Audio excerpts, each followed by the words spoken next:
You're listening to Scary Sleep Stories presents The Dark Hours. Welcome, guys. I know a lot of you use these stories to fall asleep. So before you drift off like the video, subscribe if you're new, and comment what time it is right now. Let's see who's still awake and who's not alone tonight. Let's begin. The headlights behind me hadn't moved for the last hour. At first, I dismissed it as coincidence, after all. How many roads lead out of the city at 2 a.m.? But as the miles stretched on and the lights remained fixed in my rearview mirror, a chill began to creep up my spine. I gripped the steering wheel tighter, my knuckles turning white. The monotonous hum of the road had long since faded into the background, replaced by the thundering of my own heartbeat in my ears. I tried to focus on the road ahead, but my eyes kept darting back to the mirror, watching those unwavering lights. It had been a long day. I'd stayed late at the office, finishing up a project that couldn't wait until morning. By the time I left, the city streets were nearly empty, save for the occasional taxi or late-night reveler. I'd welcomed the quiet drive home, looking forward to crawling into bed and forgetting about deadlines and demanding clients. Now, as I sped down the highway, that solitude felt oppressive. The darkness pressed in on all sides, broken only by the glow of my dashboard and those persistent headlights behind me. I fumbled for the radio, desperate for some noise to fill the silence. Static crackled through the speakers, punctuated by fragments of late-night talk shows and country music. I left it on, preferring the disjointed chatter to the deafening quiet. I considered pulling over, letting the car pass me, but something held me back. What if they didn't pass? What if they stopped too? The thought sent a fresh wave of panic through me, and I pressed down harder on the accelerator. The speedometer crept up, 70, 75, 80 miles per hour. The headlights kept pace effortlessly. My hands were slick with sweat now, slipping on the wheel as I took a curve too fast. The tires squealed in protest, and for a heart-stopping moment, I thought I might lose control. But the car held the road, and I let out a shaky breath. I needed to calm down. I was letting my imagination run wild. There was a perfectly reasonable explanation for this. Maybe they were just heading to the same place I was. Maybe they were as scared of me as I was of them. Maybe. A flash of red and blue in my rearview mirror cut through my rationalizations. My stomach dropped. It wasn't just a car behind me. It was a police car. Relief and embarrassment washed over me in equal measure. Of course it was the police. They'd probably clocked me speeding and were waiting for a safe place to pull me over. I eased my foot off the gas, looking for a good spot to stop. Up ahead, I saw a sign for a rest area. Perfect. I'd pull in there, take my ticket, and be on my way. This whole ordeal would make for a funny story tomorrow. The rest area was deserted when I pulled in, my tires crunching on the gravel. I parked near the entrance bus under the harsh glow of a flickering streetlight. In my mirror, I watched the police car pull in behind me, blocking my exit. I took a deep breath, reaching for my license and registration. But the police car door didn't open. The lights stayed on, casting eerie shadows across the empty lot. I waited, my heart rate picking up again. Why weren't they getting out? I turned in my seat, trying to get a better look. That's when I saw it. Or rather, didn't see it. There was no one in the driver's seat of the police car. The cab was empty. Ice flooded my veins. This wasn't possible. I blinked hard. Sure, I must be seeing things. But when I opened my eyes, the scene remained unchanged. An empty police car, lights flashing, blocking my only way out. My mind raced, trying to make sense of what I was seeing. Had the officer gotten out without me noticing? Were they approaching my car now? I scanned the area but saw no movement in the shadows. I reached for my phone with trembling hands, ready to call for help. But as the screen lit up, my heart sank. No signal. Of course, I was miles from anywhere, alone in a deserted rest stop with a ghost car. A sound to my left made me jump. I whipped my head around, searching for the source. There, at the edge of the light, I saw a figure, Tall, broad-shouldered, dressed in what looked like a police uniform. Relief flooded through me. There was an officer after all. This was all just a misunderstanding. I rolled down my window, ready to explain myself. But as the figure stepped closer, the words died in my throat. This was no police officer. The uniform was right, but everything else was wrong. The face was hidden in shadow, but I could see that the proportions were off. The arms were too long, the gait too jerky and unnatural. I fumbled for the window control, desperate to close it. But before I could, a hand shot out, gripping the frame. It was pale, almost translucent, with long fingers that ended in sharp, blackened nails. A low, guttural sound emerged from the figure, something between a growl and a laugh. Panic took over. I jammed the key in the ignition, not caring about the consequences. The engine roared to life, and I slammed the car into reverse. The tires spun on the gravel, kicking up stones. The hand on my window tightened, leaving deep scratches in the paint. For a terrifying moment, I thought I was stuck, but then the tires found purchase, and the car shot backward. There was a horrible screech as the creature's hand was torn away from the window. I didn't look to see if I'd hit it. I just kept going, swerving around the empty police car and back onto the highway. I drove like I'd never driven before, pushing my old sedan to its limits. The speedometer needle trembled past 90, past 100. The world outside became a blur of darkness and scattered lights. I kept expecting to see those flashing lights appear behind me again, but the road remained empty. It wasn't until I saw the familiar skyline of the city that I finally began to slow down. My hands were shaking so badly I could barely keep the wheel straight. Sweat had soaked through my shirt, leaving me chilled in the night air. I pulled into the first 24-hour gas station I saw, parking under the bright fluorescent lights. For a long time, I just sat there, engine idling, trying to process what had happened. Had it been real? Or had I dozed off at the wheel, conjuring up a nightmare from my overtired mind? Slowly, I got out of the car. My legs felt weak, barely able to support me. I walked around to the driver's side, dreading what I might find. And there they were. 4 deep gouges in the paint, right where the window met the door. Undeniable proof that something had tried to get in. I sank to the ground, my back against the car, and let out a sound that was half laugh, half sob. A concerned attendant came out to check on me, probably thinking I was drunk or high. I waved him off, not even knowing how to begin explaining what had happened. When I finally felt steady enough to drive again, I headed straight home. I double-checked every lock, closed every curtain, and huddled under my blankets like a child afraid of the dark. Sleep was out of the question. Every time I closed my eyes, I saw that pale hand reaching for me. As the first light of dawn began to filter through my windows, I made a decision. I called in sick to work, packed a bag, and booked a flight to visit my parents. I needed to get away, to be somewhere familiar and safe while I figured out what to do next. But as I drove to the airport, constantly checking my mirrors for any sign of pursuit, I knew one thing for certain. I would never drive alone at night again. The darkness held too many secrets, too many things that defied explanation. And somewhere out there, on a lonely stretch of highway, something was waiting. Waiting for the next unsuspecting driver to come along, unaware of the terror that lurked in the shadows. The experience changed me in ways I'm still trying to understand. I've become hyper-vigilant, always aware of my surroundings, always looking for potential threats. Friends have noticed, commenting on my newfound paranoia. But how can I explain it to them? How can I make them understand the fear that now lives in my bones, the knowledge that the world is not what we think it is? Sometimes, late at night, I find myself drawn to the window, peering out at the empty street below.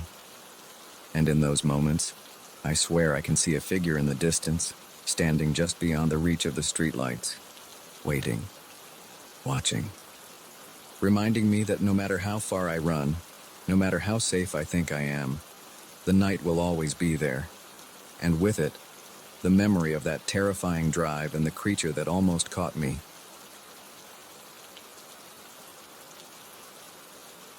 The forest had swallowed the trail an hour ago, but I kept pushing forward.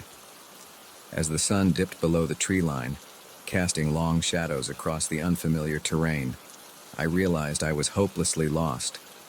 That's when I saw it, a flicker of light in the distance, promising shelter from the encroaching darkness. Little did I know, I was walking straight into a nightmare. My boots crunched on the carpet of pine needles as I made my way towards the light. The day had started so perfectly. Clear skies, a well-marked trail, and the promise of breathtaking views at the summit. I'd told myself this solo hike was just what I needed to clear my head after weeks of stress at work. Now, as the temperature dropped and the forest grew darker, I cursed my overconfidence. I'd veered off the main path hours ago, lured by what I thought was a shortcut. By the time I realized my mistake, the familiar markers had disappeared, replaced by dense underbrush and towering trees that all looked the same in the fading light. My phone had lost signal long ago, the map app useless without a connection. I was on my own. The light grew stronger as I approached, and I could make out the shape of a small cabin nestled in a clearing. Relief flooded through me. Even if no one was home, it would provide shelter for the night. I could figure out my way back in the morning. As I drew closer, details emerged from the gloom. The cabin was old, its wooden walls weathered and gray. A small porch sagged slightly under the weight of years, but warm light spilled from the windows, and I could see smoke curling from the chimney. Someone was home. I paused at the edge of the clearing, suddenly hesitant. There was something off about the scene, though I couldn't put my finger on what.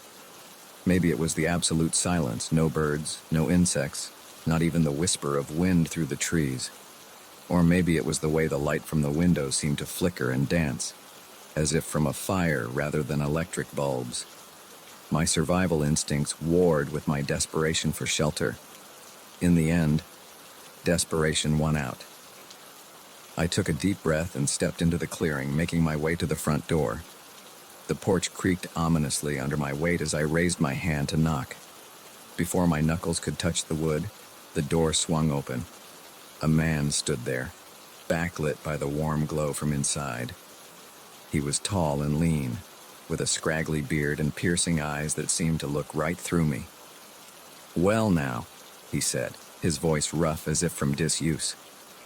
"What brings you to our neck of the woods?" I swallowed hard, fighting down a surge of unease. "I'm sorry to bother you," I said, trying to keep my voice steady. "I got lost on the trail and saw your light. I was hoping I could use your phone to call for help, or maybe get directions back to the main road." The man's eyes narrowed slightly, but then his face broke into a wide grin. Of course. Can't leave a fellow traveler out in the cold. Come on in."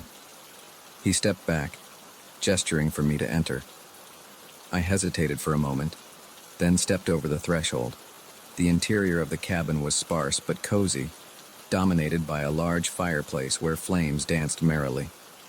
A few pieces of rustic furniture were scattered around, and I could see a small kitchenette in one corner. "Have a seat," the man said, pointing to a worn armchair near the fire. "Warm yourself up.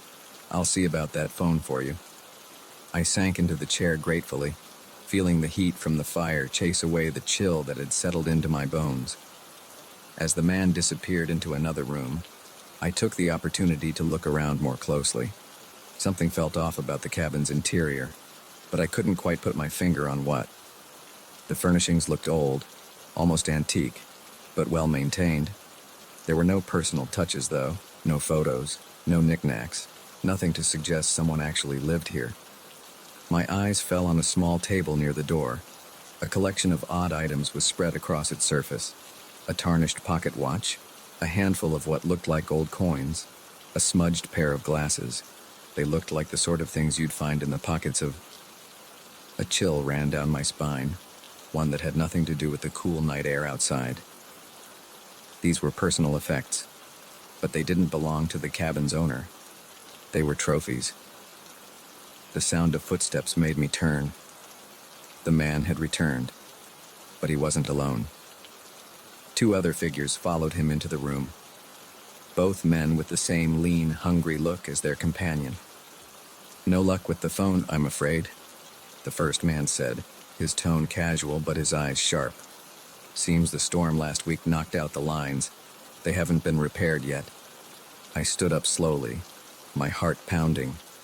"That's okay," I said, fighting to keep my voice level.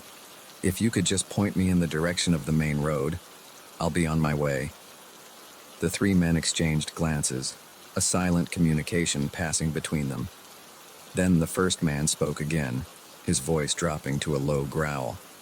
"Now why would we do that? It's been so long since we've had a guest." I backed away, looking frantically for an escape route, but they had positioned themselves between me and the door. I was trapped. "What do you want?" I asked, hating the tremor in my voice. The man's grin widened, revealing teeth that seemed too sharp, too numerous. "Why, we want you to stay, of course, forever." They moved with inhuman speed, closing the distance between us in the blink of an eye. I lashed out blindly, my fist connecting with one man's jaw. He stumbled back, more surprised than hurt, and I used the moment of confusion to make a break for it. I dove past them, yanking the door open and plunging into the night. Behind me, I could hear shouts of anger, followed by the sound of pursuit. I ran like I'd never run before, branches whipping at my face, roots threatening to trip me with every step.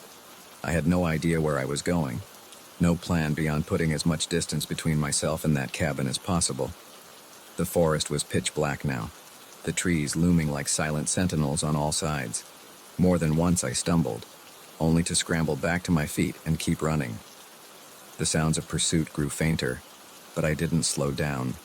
My lungs burned, my legs ached, but terror kept me moving. I ran until I couldn't run anymore, finally collapsing against a tree, gulping in great lungfuls of air. As my racing heart began to slow, I strained my ears for any sign that I was still being followed. The forest was silent, save for the pounding of blood in my ears. Had I lost them? Or were they out there still, watching, waiting? I stayed there for what felt like hours, too afraid to move, too afraid to make a sound. Gradually, the adrenaline began to wear off, leaving me exhausted and shivering in the cool night air. I knew I couldn't stay here. I had to keep moving, had to find my way out of this forest before they found me again. With aching muscles protesting every movement, I pushed myself to my feet. The sky had begun to lighten, the first gray hints of dawn breaking through the canopy above. With the growing light came a surge of hope. I could do this. I could survive this. I picked a direction at random and started walking, keeping my ears tuned for any sound of pursuit. As I walked, my mind raced, trying to make sense of what had happened. Who were those men? What did they want with me? The questions tumbled over each other, each more terrifying than the last. It was mid-morning when I finally broke free of the tree line, stumbling onto a paved road. I nearly wept with relief at the sight. A passing motorist took pity on me, giving me a ride to the nearest town where I immediately went to the police. They listened to my story with skeptical expressions, but agreed to send a team to investigate the cabin. They came back empty-handed. There was no cabin, they said. No clearing. No sign that anyone had lived in that part of the forest for decades. I've tried to put that night behind me, to convince myself it was all a stress-induced hallucination. But sometimes, when I close my eyes, I can still see those men, still hear their voices, still feel the terror of being hunted through the dark forest. And sometimes, when I look in the mirror, I swear I can see something in my eyes. Something hungry, something that doesn't belong. And I wonder, did I really escape that night? Or did a part of me stay behind in that cabin, replaced by something else? Something that followed me home from those dark woods. I don't go hiking anymore. I avoid forests altogether. But no matter how far I run, no matter how brightly lit the city streets are, I can't shake the feeling that somewhere out there, In the depths of the wilderness, 3 men are waiting. Waiting for me to lose my way again. Waiting to welcome me home.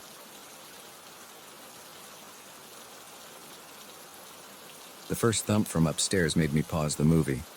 The second sent chills down my spine. By the third, I knew something was terribly wrong in this house. I was supposed to be watching the kids, but now I wasn't sure if they were even in their beds anymore. I'd been babysitting for the Millers for about 6 months now.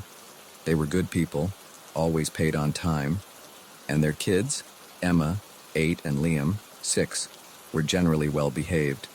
Tonight was supposed to be like any other night. Mr. and Mrs. Miller had gone out for their monthly date night, leaving me in charge until around midnight. The evening had started normally enough. I'd made mac and cheese for dinner, the kids' favorite, supervised bath time, and then tucked them into bed with a story. By 9 p.m., the house was quiet, and I'd settled onto the couch with some homework and the TV for background noise. That's when I heard it, a soft thump from upstairs, like something heavy falling onto carpet. I muted the TV, listening intently. For a few moments, there was nothing but silence. I was about to chalk it up to my imagination when I heard it again, louder this time. My heart began to race.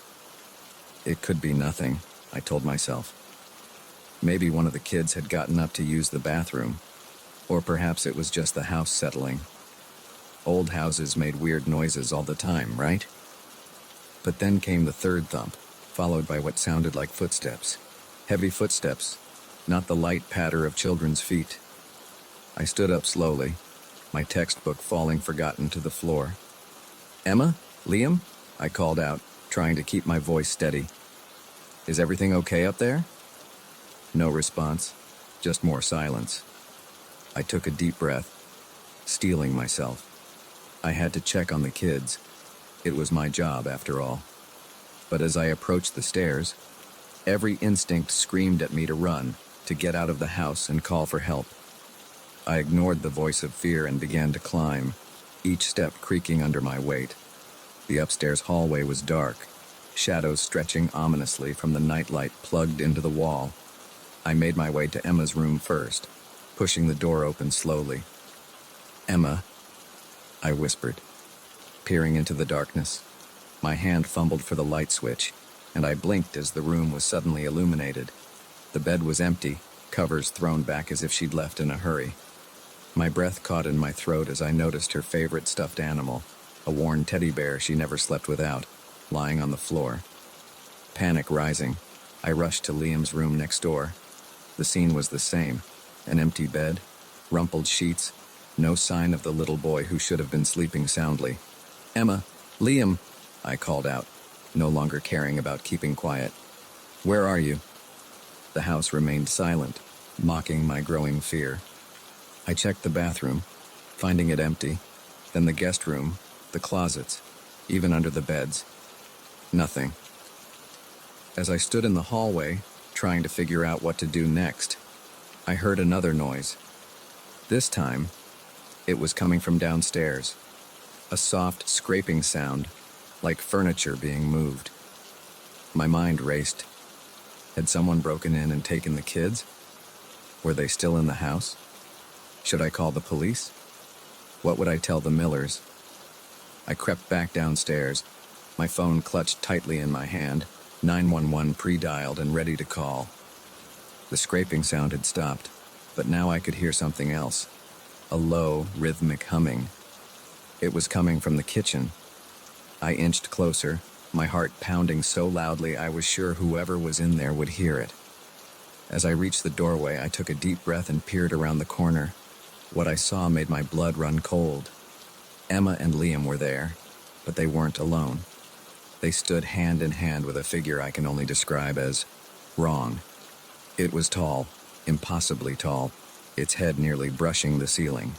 Its limbs were too long, too thin, bending at odd angles. And its face. God, its face. Where features should have been, there was only smooth, pale skin, interrupted by a wide, tooth-filled grin that stretched from ear to ear. The creature was swaying gently, humming that eerie tune, and the children swayed with it, their eyes glassy and unfocused. I must have made a sound, a gasp, a whimper, I'm not sure, because suddenly, that featureless face turned towards me. The grin widened, if that was even possible, and it raised one long-fingered hand in a grotesque parody of a wave. I ran. I ran like I'd never run before, out the front door and into the street, screaming for help.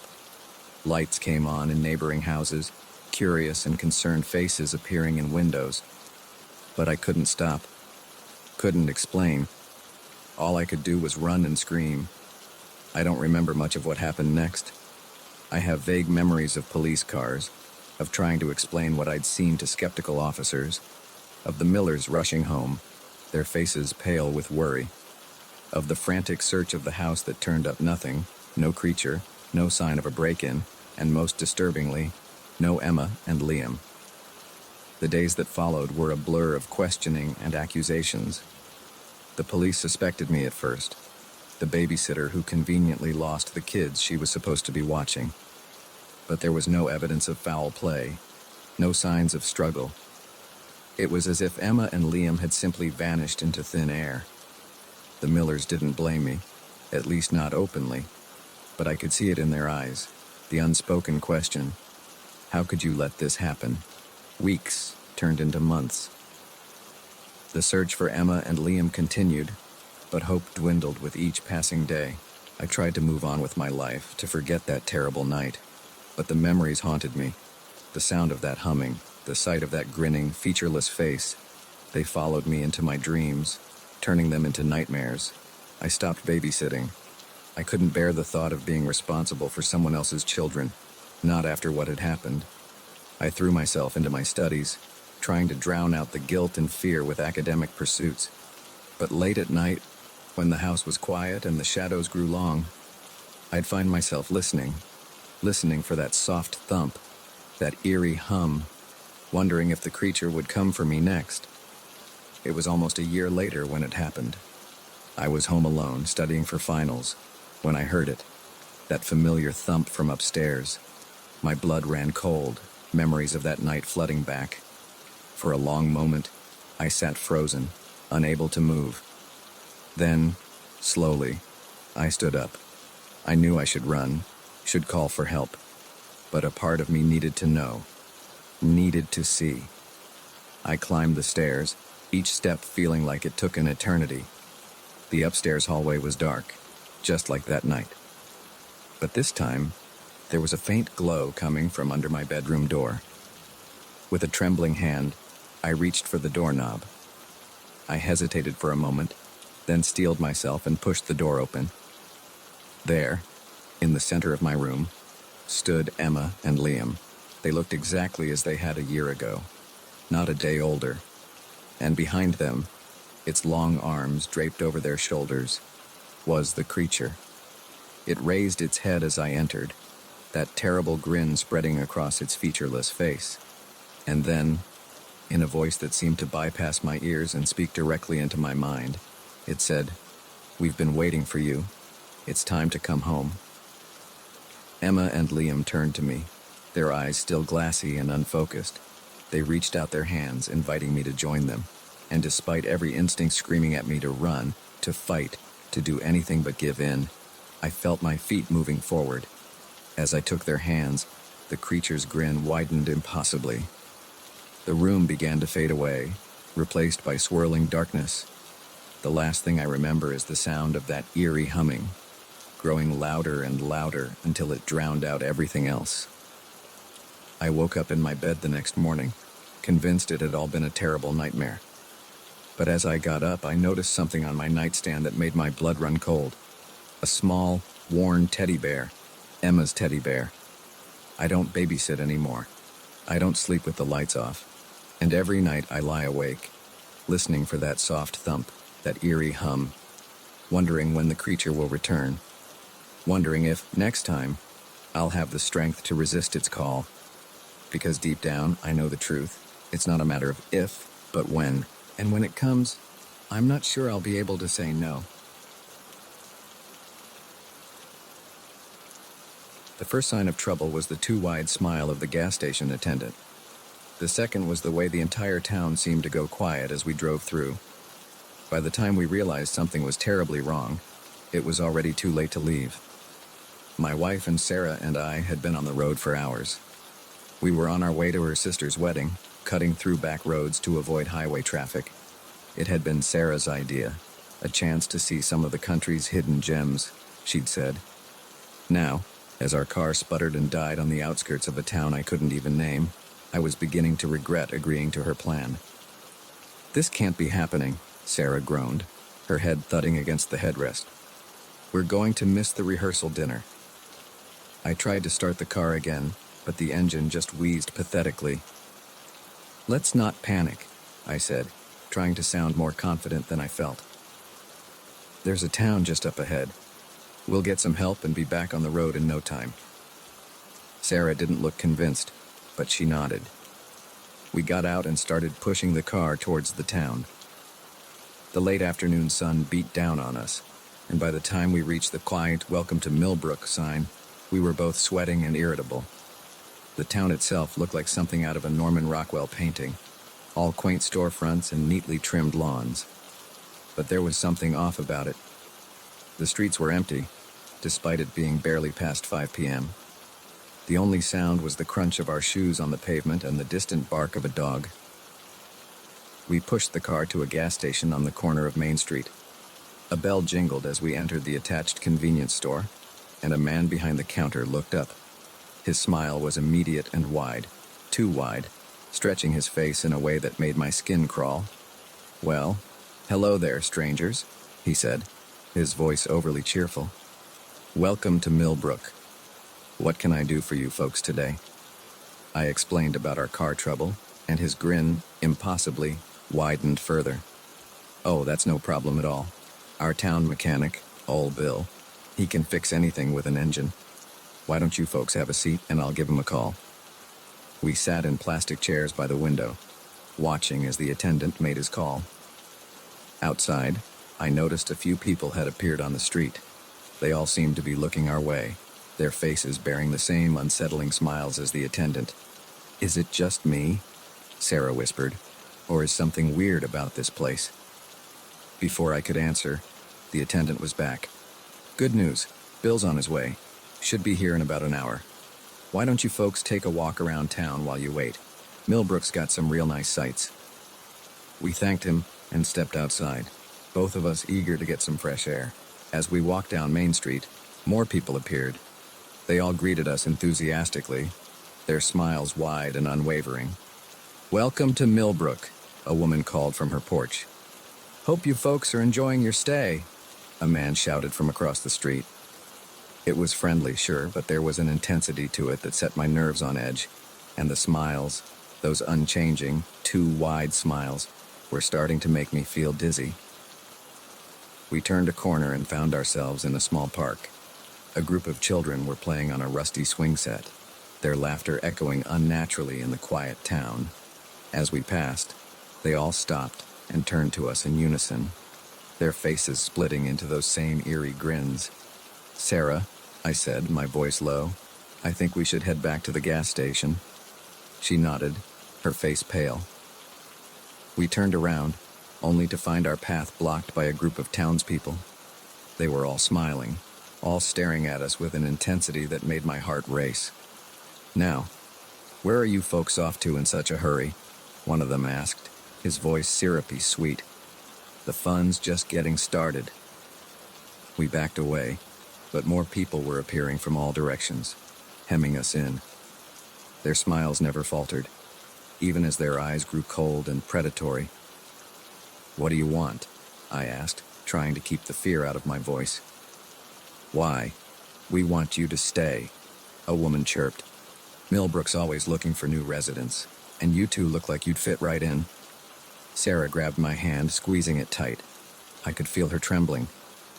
"That's very kind," I said, forcing a smile of my own. "But we really need to get going. My sister-in-law's wedding, you see." The crowd's smiles widened, and I swear I heard joints popping from the strain. "Oh, but we insist," the first man said. "Millbrook's the kind of place you never want to leave. Isn't that right, folks?" A chorus of agreement rippled through the crowd, the sound unnaturally in sync. They began to move closer, their hands outstretched as if to grab us. Panic surged through me. I grabbed Sarah's arm and yelled, "Run!" We took off, pushing through the crowd, hands grasped at our clothes, trying to hold us back, but somehow we broke free. We ran down unfamiliar streets, the sound of pursuit close behind. The entire town seemed to have come alive, all of them chasing us with those horrible, unchanging smiles. We turned a corner and found ourselves back on Main Street. Our car was still at the gas station, and to my shock, it looked like it had been fixed. The hood was closed, and I could see the keys in the ignition. "The car," Sarah gasped. "We can make it." We sprinted towards it, the sounds of the townspeople growing closer. Just as we reached the car, a hand grabbed my shoulder. I turned to see the gas station attendant, his smile now a rictus of fury. "Now that's not very neighborly," he snarled, trying to leave without saying goodbye. I shoved him away and dove into the driver's seat. Sarah was already in, slamming her door shut. I turned the key and the engine roared to life. The townspeople had surrounded the car, their hands beating against the windows, those terrible smiles still plastered on their faces. I threw the car into reverse, not caring if I hit anyone. They fell back as I peeled out of the gas station and onto the road. In the rearview mirror, I could see them standing in the middle of the street, watching us go. Their smiles never faltered, even as they grew smaller in the distance. We drove in silence for a long time, both of us too shaken to speak. It wasn't until we passed a sign welcoming us to the next county that Sarah finally spoke. What was that place?" she asked, her voice barely above a whisper. I shook my head, my hands still gripping the steering wheel tightly. "I don't know, and I don't ever want to find out." We made it to her sister's wedding, arriving just as the rehearsal dinner was wrapping up. We made excuses about car trouble, leaving out the details of our experience in Millbrook. Who would believe us anyway? But in the weeks and months that followed, I couldn't shake the memory of those smiles. I'd wake up in a cold sweat, the echo of their two cheerful voices ringing in my ears. Sarah and I would avoid talking about it, but I could see in her eyes that she was haunted by it too. We never took back roads again, sticking to main highways no matter how bad the traffic. And whenever we passed a small town, I'd feel my heart rate pick up, half expecting to see those wide, unnatural smiles greeting us. Sometimes, late at night, I find myself wondering about Millbrook. Is it still there, waiting for unsuspecting travelers? Are there others trapped behind those smiling faces, silently screaming for help? Or was it all some kind of shared hallucination, brought on by heat and stress? But then I'll catch a glimpse of someone smiling just a bit too widely, or hear a laugh that sounds just a little too cheerful, and I'll feel that same panic rising in my chest. And I'll know, deep in my bones, that what we experienced was real.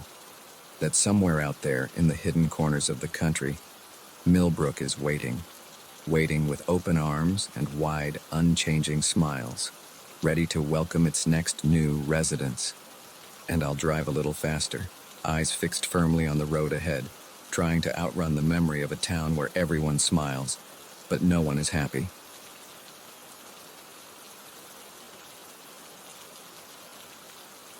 The first time I caught him staring, I brushed it off as coincidence. The second time, I told myself he was just being neighborly. But by the third time, when I found my favorite mug in the wrong cabinet, I knew something was terribly wrong with the man who had moved in next door.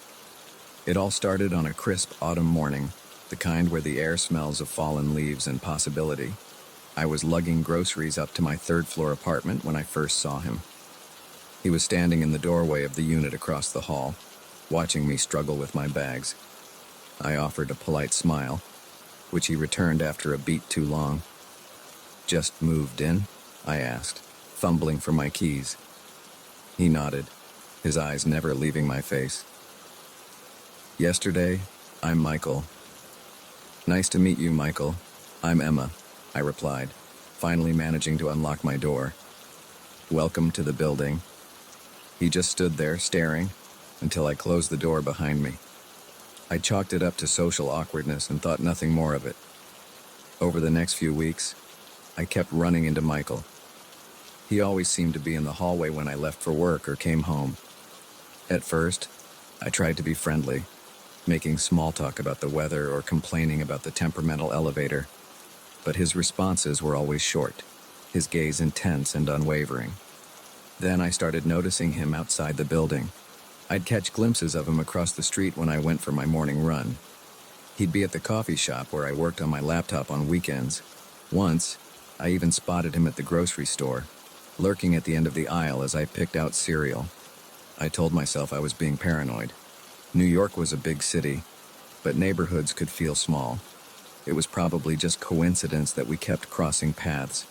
Besides, Michael had never done anything threatening. He was just there. Always there. But then things in my apartment started to change. Little things at first. A book out of place on the shelf. A window I could have sworn I'd closed left open an inch. I blamed it on absent-mindedness, on the stress of my job and the late nights I'd been pulling to finish a big project. The mug was what finally convinced me something was wrong. It was my favorite, a handmade pottery piece my sister had given me for my birthday. I always kept it in the cabinet right above the coffee maker, but one morning, I opened that cabinet and it wasn't there. I found it 2 cabinets over, nestled between plates I rarely used. My hands shook as I made my coffee that morning. There was no way I had put it there. No way I could have been that distracted, which meant someone else had been in my apartment. And I had a sinking feeling I knew who it was. I started taking precautions. I changed the locks, installed a security camera in my living room, and asked the building manager to check if anyone had requested access to my apartment. She assured me no one had, but the uneasy feeling in my stomach didn't go away. The camera footage showed nothing out of the ordinary, but items kept moving around my apartment. My throw pillows would be arranged differently when I came home. The books on my nightstand would be in a new order. Once, I even found a shirt I'd never seen before mixed in with my laundry. I became a nervous wreck. I couldn't sleep, jumping at every creak and groan of the old building. I started staying late at work, dreading the moment I'd have to return home. My friends noticed the change in me, but how could I explain? I had no proof, just a growing certainty that my neighbor was somehow getting into my apartment and... what? Moving things around, watching me sleep. The possibilities were terrifying. One night, about 2 months after Michael had moved in, I woke up to a noise in my living room. My heart leapt into my throat as I lay there, ears straining in the darkness. There it was again, a soft, shuffling sound like someone trying to move quietly across my hardwood floors. I reached for my phone with trembling hands, ready to call 911. But as my fingers touched the screen, a shadow fell across my bedroom doorway. I froze, hardly daring to breathe. To Emma. Michael's voice was soft, almost gentle. I know you're awake. I squeezed my eyes shut, praying this was just a nightmare. But when I opened them again, he was still there, a dark silhouette against the faint light from the living room. How did you get in here? I managed to whisper, my voice shaking. He chuckled, a low sound that sent chills down my spine. I've always been here, Emma. You just didn't notice me before. He took a step into the room, and I scrambled back against my headboard. Stay away from me, I yelled, finally finding my voice. I'm calling the police. No, you're not, he said calmly. And to my horror, I saw my phone in his hand. I didn't want it to be like this, Emma. I wanted you to invite me in willingly, but you're making things so difficult. My mind raced, trying to find a way out of this nightmare. The window was too high to jump, and he was blocking the only door. I was trapped. What do you want from me? I asked, trying to keep him talking while I looked for something, anything I could use as a weapon. Michael took another step closer, and in the dim light, I could see his face. His eyes were wide, feverish, his smile too wide and full of teeth. I want us to be together, Emma. I've watched you for so long. I know everything about you. Your hopes, your fears, your dreams. We're perfect for each other. Can't you see that? I shook my head, tears streaming down my face. You don't know me. You're sick, Michael. You need help. His face darkened, the smile twisting into something ugly. I'm not sick, he snarled. I love you. Why can't you understand that? He lunged forward, hands outstretched. I screamed and rolled off the bed, narrowly avoiding his grasp. I ran for the door, but he was faster, grabbing my arm and yanking me back. We struggled, crashing into my dresser. I felt something sharp against my hand and grabbed it without thinking, a pair of scissors I'd left out. I swung blindly, feeling the blade connect with something soft. Michael let out a howl of pain and stumbled back. I didn't wait to see how badly I'd hurt him. I ran out of the bedroom, through the living room, and into the hallway. I pounded on doors, screaming for help. Lights came on, doors opened. My neighbors emerged, confused and alarmed. Someone was calling the police. I collapsed in the hallway, shaking and sobbing. The police arrived quickly. They found Michael in my apartment, bleeding from a cut on his arm. As they led him away in handcuffs, he kept calling my name, telling me he loved me, that we were meant to be together. The aftermath was a blur of police statements and victim support services. I learned that Michael had been stalking women for years, moving from city to city when things got too hot. He'd chosen me as his latest obsession, but I was the first to fight back. I couldn't stay in that apartment after what happened. I moved, changed jobs, even changed my name. But the fear lingered. For months, I'd wake up in the middle of the night, certain I could hear footsteps in my living room. I'd check and double-check my locks, jump at unexpected noises, and flinch when strangers got too close. It's been 2 years now. I'm doing better, thanks to therapy and a support group for survivors of stalking. But I'll never forget the terror of that night, the feeling of violation knowing someone had been in my space, watching me when I thought I was alone. Sometimes, when I'm walking down the street or sitting in a cafe, I'll catch someone looking at me. It's probably innocent, just a curious glance or a friendly smile. But for a moment, I'm back in that apartment, with Michael's eyes boring into me. And I'll hurry home, lock my doors, and remind myself that I'm safe now, that he can't hurt me anymore. But late at night, in the quiet darkness of my new apartment, I still wonder, how long had he really been watching me? How much did he see? And most chillingly of all, is there someone else out there, watching me even now, waiting for their chance to make me their obsession?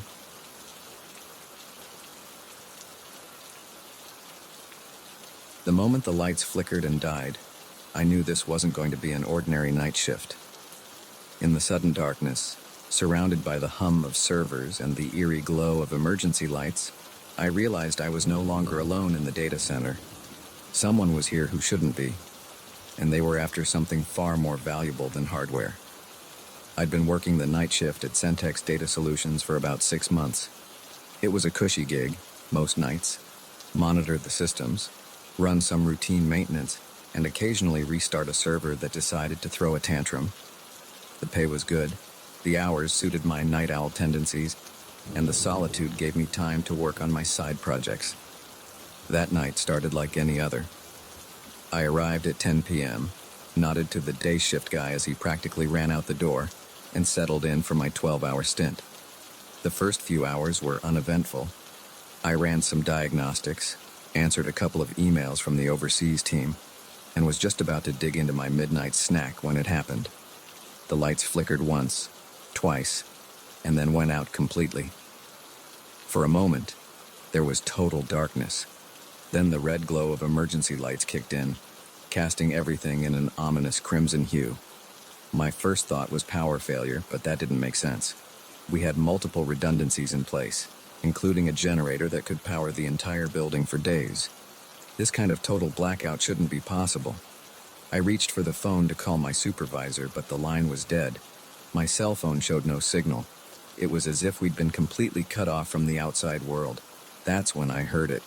A soft thud from somewhere in the server room. My heart rate spiked. I was supposed to be the only one here.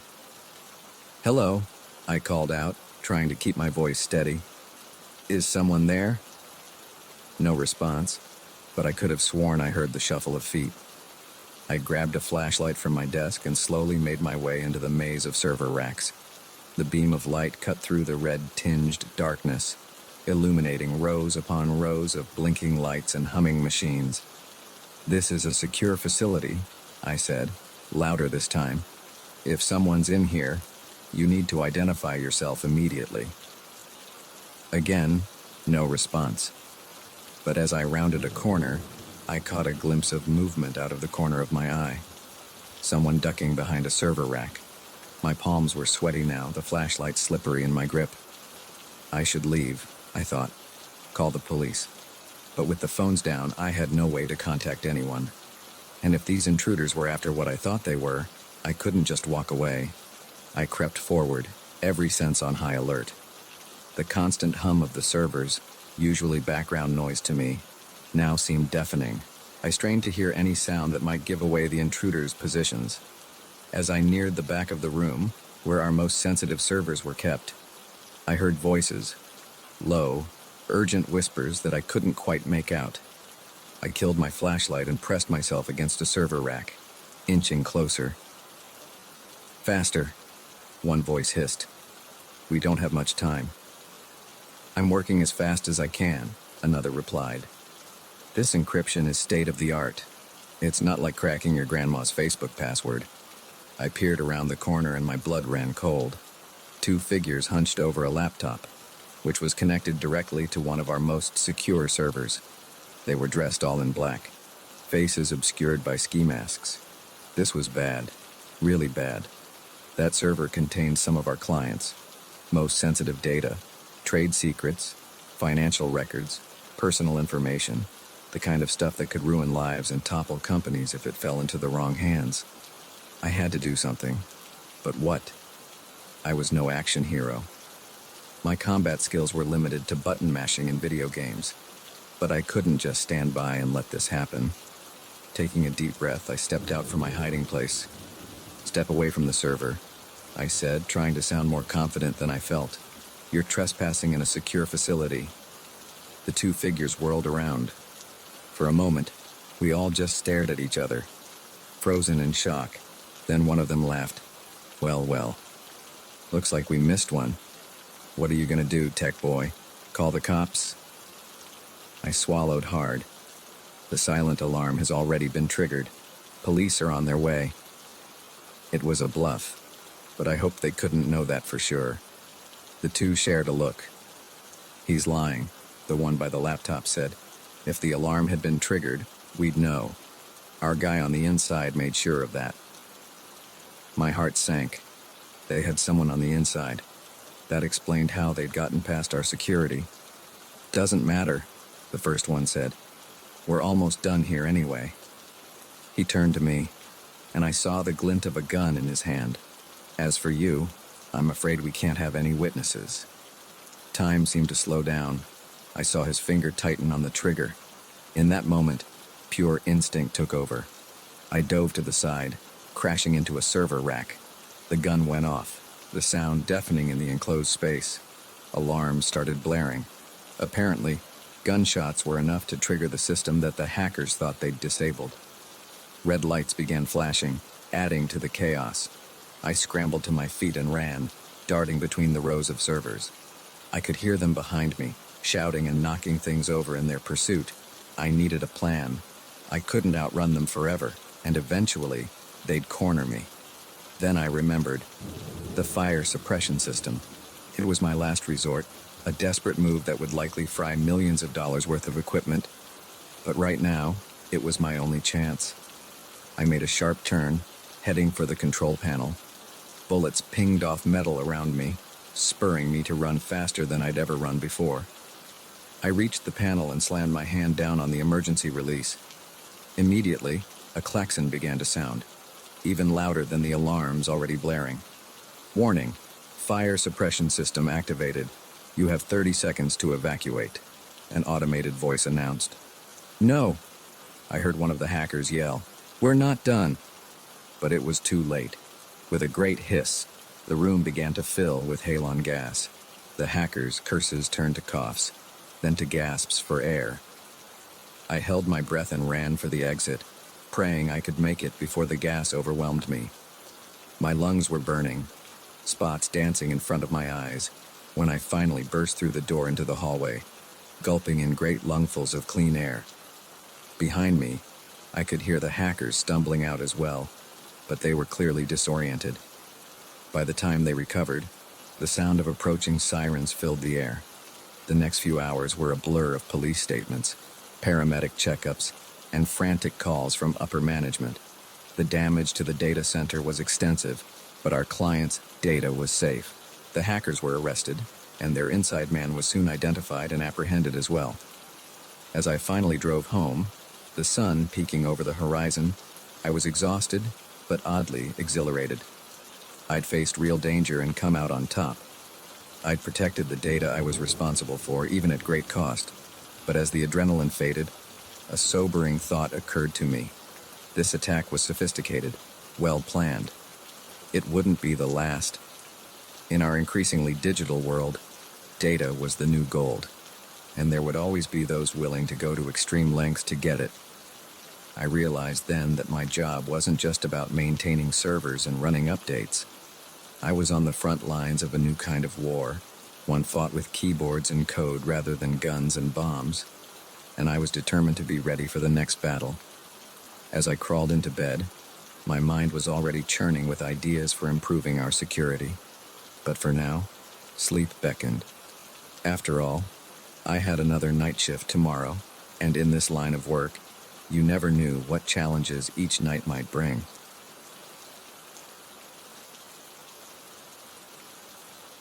The first growl echoed through the cave, freezing us all in place. The second made our blood run cold.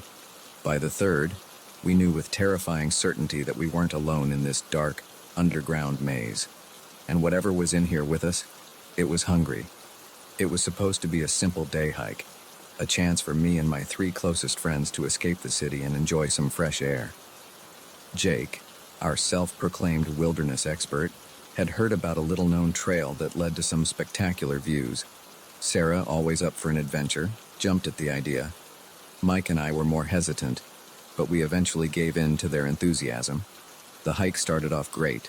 The weather was perfect, cool and crisp with a light breeze. We laughed, shared stories, and marveled at the beauty of nature around us. But as the hours wore on, the trail became less defined. Jake assured us we were going the right way, but I could see the uncertainty in his eyes. By late afternoon, we had to admit it. We were lost. The sun was sinking lower in the sky, and the temperature was dropping rapidly. That's when Sarah spotted the cave entrance, half hidden behind a cluster of boulders. We should stay there for the night, she suggested. It'll shelter us from the wind, and we can figure out our way back in the morning. None of us liked the idea much, but with darkness approaching and no better options, we reluctantly agreed. The cave entrance was narrow, forcing us to go in single file. I went last, casting one final glance at the fading daylight before ducking into the darkness. The interior of the cave opened up into a larger chamber. Our flashlights cast eerie shadows on the rough stone walls. Water dripped somewhere in the distance, the sound echoing ominously. Well, this is cozy, Mike said, his attempt at humor falling flat in the oppressive atmosphere. We set up our makeshift camp, spreading out sleeping bags and dividing up the meager rations we had left. No one felt much like talking. The weight of our situation, lost in a cave with limited supplies, was starting to sink in. I was just about to suggest we try to get some sleep when we heard it. A low, rumbling growl that seemed to come from the very walls of the cave. We all froze, eyes wide in the dim light of our flashlights. "What was that?" Sarah whispered, her voice trembling. "Probably just the wind," Jake said, but he didn't sound convinced. Then we heard it again, louder this time. and closer. "That's not the wind," Mike said, scrambling to his feet. "We need to get out of here." But as we turned towards the entrance, another growl came from that direction. Whatever it was between us and our only way out.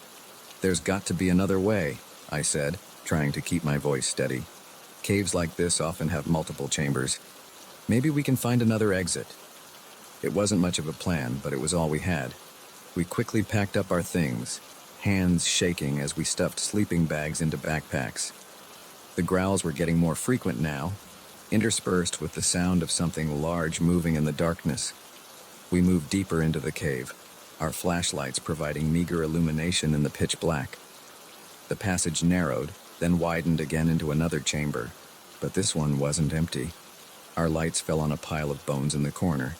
Some were clearly animal, but others looked disturbingly human. Sarah let out a choked sob. Oh God, what is this place?" As if in answer, a roar shook the cave, so loud it made my ears ring. And then we saw it. It emerged from a shadowy crevice, a creature that shouldn't exist. It was massive, easily 7 feet tall, with a body that seemed to be a nightmarish blend of bear and something almost human. Its eyes reflected our flashlight beams, glowing an eerie yellow. Saliva dripped from jaws filled with teeth as long as my fingers. For a moment, we all stood frozen in terror. Then Jake shouted, "Run!" And we all snapped into action. We bolted down a side passage, the creature's roars and the sound of its massive body scraping against stone close behind.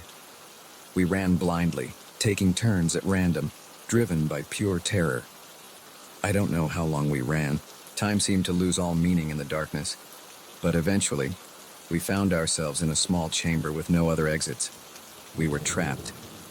The creature's growls grew closer. We pressed ourselves against the far wall, flashlights pointed at the entrance. I could feel Sarah trembling beside me, hear Mike's rapid, panicked breathing. "What do we do?" Sarah whimpered.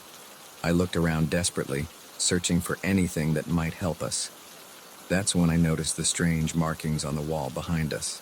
They looked ancient, like cave paintings. But there was something off about them. They seemed to shimmer faintly in the light of our flashlights. On impulse, I reached out and touched one. To my shock, my hand passed right through the stone. "Guys," I gasped. "I think I found something." But before I could explain, the creature appeared at the entrance to our chamber. It filled the entire opening, its yellow eyes fixed on us with predatory intensity. "Go!" I shouted, pushing Sarah towards the wall. "Through the markings!" I don't think they understood, but survival instinct took over. One by one, they pressed against the wall and vanished. I could hear the creature's enraged roar as it realized its prey was escaping. Just as I felt its hot breath on my neck, I threw myself at the wall. There was a moment of vertigo, a sensation of falling, and then I was tumbling onto soft grass under an open sky.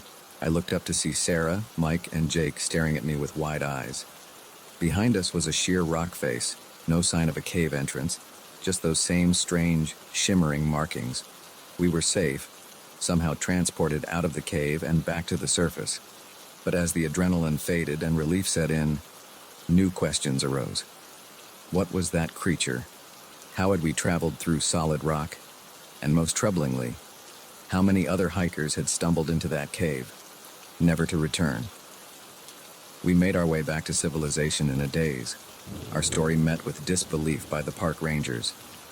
They searched the area we described, but found no cave, no monster. Just those strange markings, which they dismissed as ordinary rock formations. In the months that followed, we tried to move on with our lives, but the memory of that night in the cave haunted us.